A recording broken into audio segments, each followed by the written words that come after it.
It's the International Soccer Preview, and we are Soccerphiles Canada. Welcome to Series 28, looking at the groups and teams of the 2024 Copa America.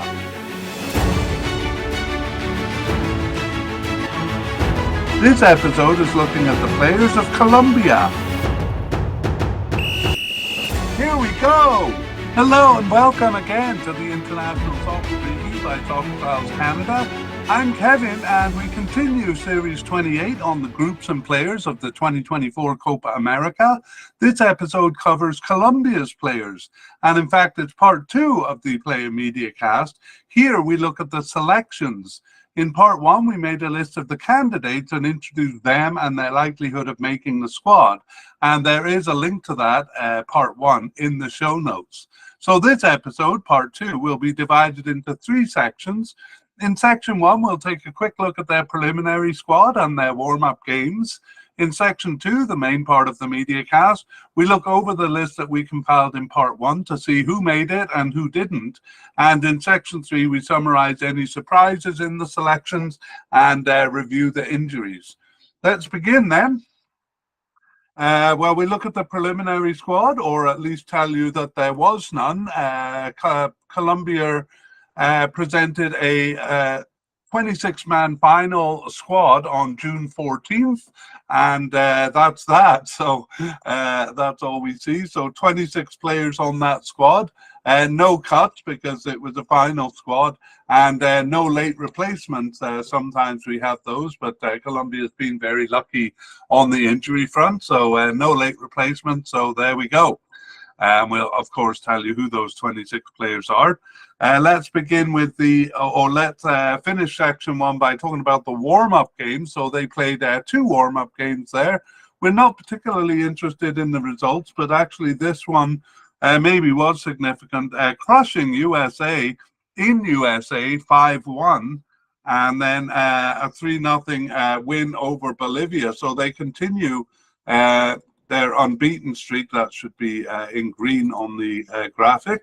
They continue their winning streak under this manager, now 23 games undefeated, and the manager himself undefeated, so doing great. But we're more interested in the lineups for that game, and I'll just tell you right off the bat that they continue with their 4-2-3-1 formation. We're almost certain to see that in the tournament because they've been using it for quite a while.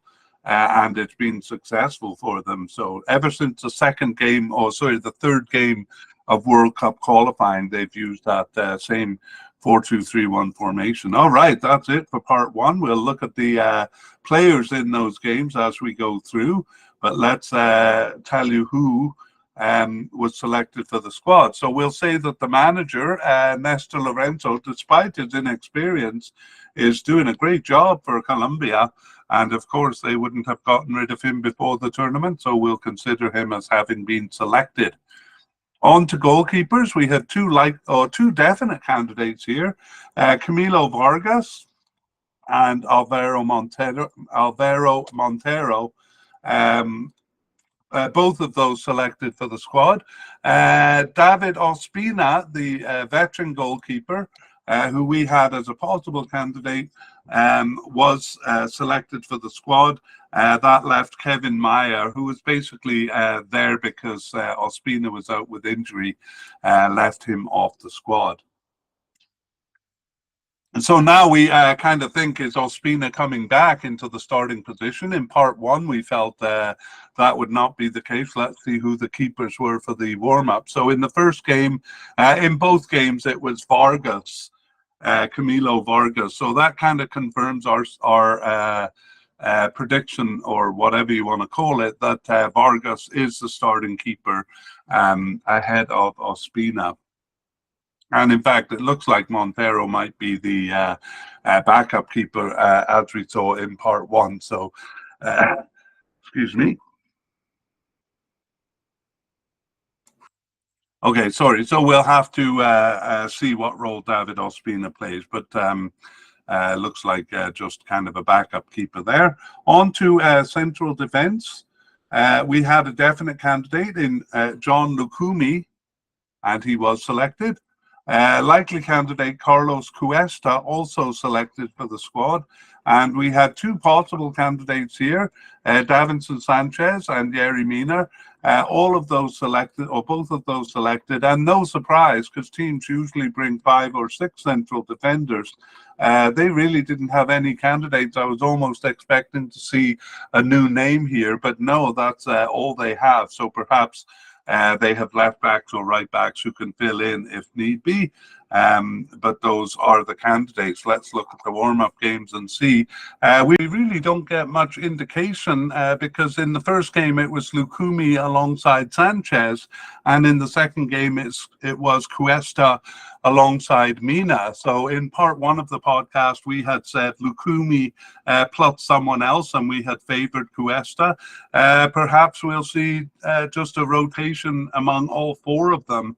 But as far as our prediction goes, I would still say Lukumi alongside Cuesta, with the others getting some starts. Not sure I said that in part 1, but I'm going to make myself look clever by adding that here. Okay, let's move on to left backs. And we had 2 likely candidates. The first was David Machado, who was selected, and the second, Johan Mojica, also selected for the squad. 3 possible candidates we had listed, none of them making it. So Juan Cabal, Gabriel Fuentes, and Christian Borja all left off the squad. So just the 2 left backs here. And in the warm-up games, each of them played a game. So Mojica in the first game and Machado in the second. I think we favored Machado slightly as a starter, but here too, it may be that the manager is planning to rotate them in the cup. So that's all we can get out of the warm-up games. For right back, though, a bit of a different situation. Anyway, let's tell you who made it. Daniel Munez was a definite candidate, and Yerson Mosquera, a likely candidate. He didn't make it to the squad. Sorry, I don't think I said that Daniel Munoz did. So Yerson Mosquera, one of the few surprises here, to be honest. We had considered him a likely candidate and not selected for the squad. The possible candidate, however, the veteran Santiago Arias, was selected for the squad. So perhaps the manager going with experience over youth there. So just 2 right backs selected. So we don't really see any backup for central defense. It looks like they're investing their spots in more attacking players. In the warm-up games, it was Daniel Munez starting both games, and that's what we thought. He was the definite starter over here. However, he did get a red card in the second game. I don't believe that affects his participation in the cup. I don't think he'll have to serve that suspension because it was a friendly, but keep your eye out for that. It may be that he's not allowed to play in the first game of the cup. Okay, moving up to the midfield and defensive midfielders. We have Jefferson Lerma as a definite candidate. He was selected. And Kevin Castano as a likely candidate, also selected for the squad. And we'll do the central midfielders as well before looking at the warm-up games. We had a likely candidate in Richard Rios, a newcomer there. Newcomer in terms of the only game he started was the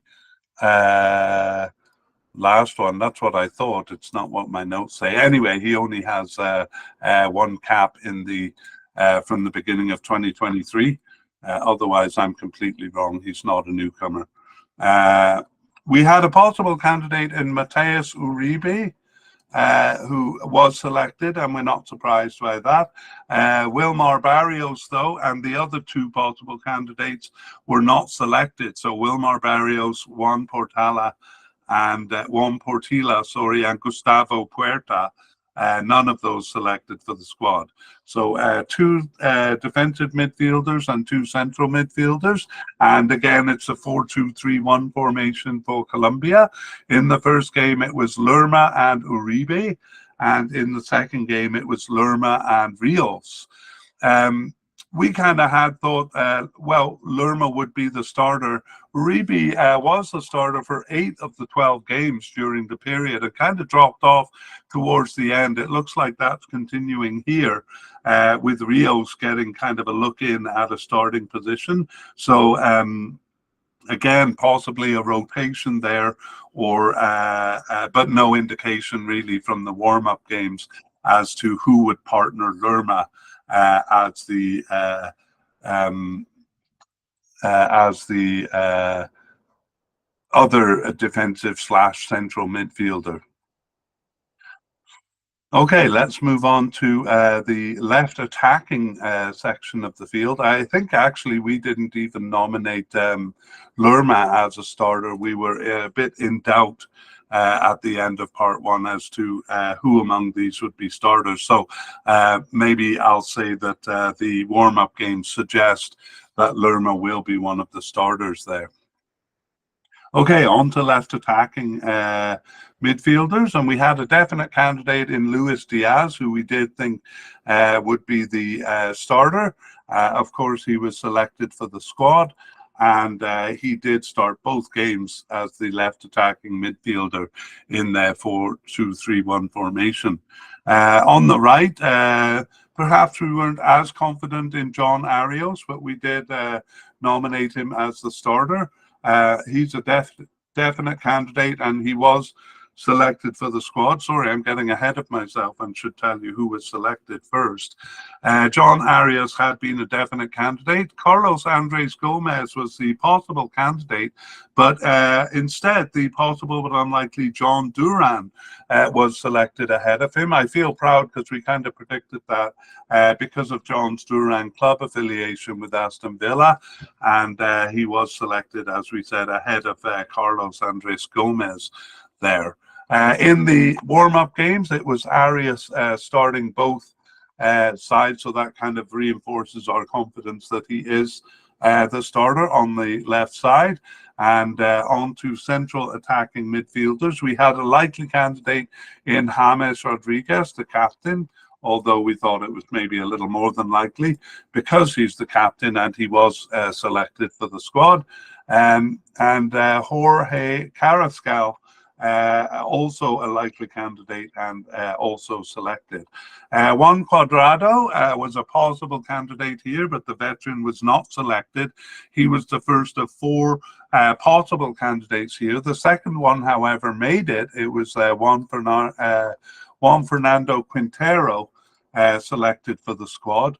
And so were the other 2 possible candidates. So here we see that this is where Colombia is investing their spots. So Luis Sinisterra and Yasser Asprilla, both of those selected for the final squad.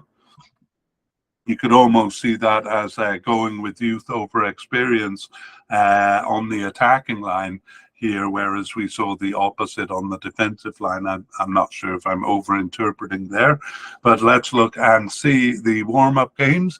It was James Rodriguez in both games. So in all 3 games, in both games, it was all 3 players who were the same. Diaz on the left, Arias on the right, Rodriguez in the center. So it looks like they're giving them time in the warm-up games, and they did just fine, it seems. And on to the forwards, we had a definite candidate in Rafael Santos Borre, who was selected for the squad. Possible candidates, the first one, Mateo Casillera, was not selected. However, the second one, John Cordoba, was selected. We had thought that they might add some players here or else bring someone back, and we were right. They brought back a player we had introduced as retired, Miguel Borja. Last played for the team in March of 2022, even though he was a starter in the last Copa America, and even though he is only 31 years old. So Miguel Borja, we'll introduce him in a bit more detail now that he's been selected. He is, as I said, 31 years old with 27 caps and 8 goals since 2016. And Borja plays for River Plate in Argentina since 2022. And he is part of the World Cup squad in 2018. That was his first tournament where he was just on the bench. He appeared very briefly in game 3 there. But for the 2021 Copa America, he was a starter, at least in games 1 and 3. And really a substitute after that. So kind of lost his starting position there. And in fact, hadn't been selected for the 2019 Copa America. So a bit in and out of the squad. As we said, he hadn't appeared since March 2022 before being named to this squad. But here he is, Miguel Borja. And still, even with that player brought in from the cold, it still seems a bit thin on the forward line, but I guess they've made up for that by selecting 3 of the attacking midfield candidates there. Let's look at the warm-up games as far as the forward goes. And in the first game, we do see Bore, as expected. And in the second game, Cordoba gets a tryout against Bolivia there.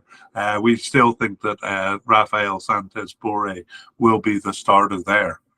All right, that brings us to the end of section 2, our look at the players. And we move on to section 3 to review surprises and injuries. So not much by way of surprises. Central defender Yerson Mosquera, we thought was a likely candidate. But he was not selected. In truth, he only got 1 start over the period we looked at from the beginning of 2023, and that was as a right back, whereas he's coded as a central defender. However, he had been subbed in a lot and on the bench a lot, but not really a shocker, I would say. I would say the non-selection of Juan Cuadrado a bit more of a surprise. He is 36 years old. And was only a possible candidate, but his experience might have been useful at the Cup. He was a starter in all 7 games of the Copa America 2021 and had played over the 2023 year. So not selected though. And in part 1, we introduced several players who had been on the 2021 Copa America squad. Usually they had around 30 or 40 caps and were not selected for this squad. We won't repeat them all here, but we will kind of give a nod to players who were in the 2021 squad and not selected. Having said that, I'm about to introduce Radamel Falcao, who was not in the 2021 Copa America squad. I was using him as my representative, but I won't go through all the players, but we do have, I would say 4 or 5 players at least, and they weren't necessarily starters in the Copa America 2022, but they did have quite a few caps for the national team. Maybe my representative actually of that can be Miguel Borja, who was a surprise inclusion here. Hey, that was a nice transition. Well, nice cover up for my mistake. Miguel Borja is just such a player, though, who has 27 caps for the national team and was a starter in at least the first couple of games in the Copa America 2021 squad. So again, several players like that no longer part of the squad. He represents the first surprise inclusion here. We had him as retired or off the squad for a longer period, and that was true. He hadn't played since March 2022, so very surprising that he was called in, or quite surprising because he's not that old. The other surprise inclusion might be John Duran. We had him as a possible but unlikely candidate, and I think we did give the details on him in part 1 because we thought he might be selected given his club affiliation with Aston Villa. So I'm looking forward to see him actually. No new candidates, none that weren't on our list in the first place. And wow, we're going to finish up quickly here because we have no injury concerns. We said that in part 1, and it looks like Colombia survived their games without any their warm-up games without any injury, unlike teams like Panama, who suffered a loss of a real veteran in their warm-up games. So Colombia has been quite fortunate with no injury concerns going into the tournament. Okay, that brings us to the end of part 2. We would like to thank Paul Udin and Pixabay for the wonderful background music accompanying this mediacast. The piece is called Victory Epic Music.